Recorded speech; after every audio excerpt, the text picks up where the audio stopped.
ಹೇಳಿ ಶಿವಣ್ಣ, ನಾ ಏನಾದ್ರೂ ಒಪ್ಕೊಂಡೇನು, ಆದ್ರೆ ಒಳಗ್ತನ ಮಾತ್ರ ಒಪ್ಕೊಳ್ಳೋದಿಲ್ಲ ಕಣಪ್ಪು. ಹೌದೌದಪ್ಪ, ಒಬ್ಬೊಬ್ರು ಇರ್ತಾರೆ ನನ್ನ ಮಕ್ಕಳು ಸ್ನಾನನೇ ಮಾಡೋದಿಲ್ಲ, ಅದ್ ಹೇಗಿರ್ತಾರಪ್ಪ ಗೊತ್ತಿಲ್ಲ. ನಿಂಗ್ ಮಾತ್ರ ವಾರ ವಾರ ಸ್ನಾನ ಆಗ್ಬೇಕು. ಅಕಸ್ಮಾತ್ ಒಂದ್ ವಾರ ತಪ್ಪಿದ್ರು ಇನ್ನೊಂದು ವಾರ ಆಗ್ಲೇಬೇಕು. ಒಳಗ್ತನ ಕಂಡ್ರೆ ಅದ್ ಹೇಗಿರ್ತಾರಪ್ಪ, 15 ದಿವಸಗಟ್ಲೆ ಸ್ನಾನ ಮಾಡದಲ್ಲೇ ತೋ ತೋ ತೋ ತೋ ತೋ ಯಪ್ಪ. ನನಗ್ ನೋಡಪ್ಪ ಕ್ಲೀನ್ ಆಗಿರ್ಬೇಕು, ಏನಾದ್ರೂ ಒಪ್ಕೋಬಹುದು. ಕಾಲ ಕೆಟ್ಟೋಯ್ತು ಶಿವಣ್ಣ. ನನ್ನ ಮಗನಿಗೆ ಸ್ನಾನ ಮಾಡಿಸ್ಬೇಕು.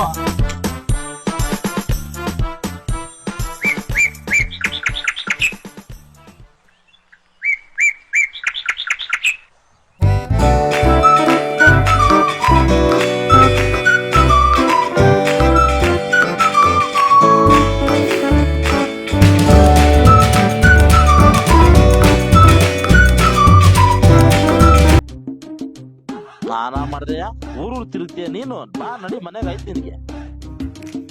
ಏನ್ ಶಿವಣ್ಣ, ನಿನ್ ಮಗನ್ ದರ್ದರ ಅಂತ ಎಳ್ಕೊಂಡ್ ಹೋಗ್ತಾ ನೋಡಿ ಬುದ್ಧಿ, ಸ್ನಾನ ಮಾಡದೆ ಓಡಾಡ್ತಾರೆ ಕಳ್ಬಡ್ಡಿ ಮಗ. ಕೆಡುತ್ತೀನಿ ಇವತ್ತು, ಮನೆಗೆ ಐತೆ ರಾಚಾರ ಬಿಡಿಸ್ಬಿಡ್ತೀನಿ. ಹಬ್ಬ ಅನ್ನಂಗಿಲ್ಲ, ಹರಿದಿನ ಅನ್ನಂಗಿಲ್ಲ, ಊರು ಸುದುತ್ತಾ ಇರ್ತಾರೆ ಬುದ್ಧಿ. ನಿನ್ನ ಹಳ್ಳಿ ಮಕ್ಕಳು ಹಾಳಾಗಿ ಹೋಗ್ಬಿಟ್ಟು. ಅಲ್ಲ ಕಣ, ಹಳ್ಳಿ ಮಕ್ಕಳು ಹಿಂಗಾದ್ರೆ ಹೆಂಗಿರಲ್ಲ? ವರ್ಷಕ್ಕೊಂದ್ ಹಬ್ಬ ಸ್ನಾನ ಮಾಡೇ ಓಡಾಡ್ತಾರ ಹಿಂಗೆ. ದೀಪಾವಳಿ ಹಬ್ಬ ಬಂತು, ಸ್ನಾನ ಮಾಡ್ಕೊಂಡ್ ಬಟ್ಟೆ ಹಾಕೊಳ್ದೆ. ಸ್ನಾನ ಮಾಡಿಲ್ವಾ ಇನ್ನುವೇ ನೀನು? ನಾಳೆಗ್ ಮಾಡಿಯ ನೀನು? ಅಯ್ಯೋ, ನಾನ್ ಅವಾಗ್ಲೇ 3 ದಿನ ಆಯ್ತು ಸ್ನಾನ ಮಾಡಿ, ನೀನ್ ಇನ್ನೂ ಮಾಡಿಲ್ವಾ? ನಿನ್ನ ಹಾಳಾಗ್ ಹೋದ್ರು ಹಳ್ಳಿ ಮಕ್ಳೆ.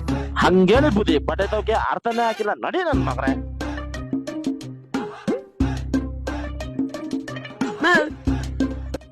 ಅಪ್ಪ ನೋಡಿದ್ರೆ ಊರೆಲ್ಲ ಇರ್ತಿದ್ದಾರೆ, ಸ್ನಾನ ಮಾಡಿಲ್ಲ ಅಂತ. ನೆನ್ನೆ ಇನ್ನು ಮಾಡಿಲ್ವ ನಾನು? ಇವರೆಲ್ಲ ವಾರಗಟ್ಲೆ ಆಗಿದೆ ಸ್ನಾನ ಮಾಡಿ, ಇವ್ರಿನ್ನ ಮಾಡಿಲ್ಲ.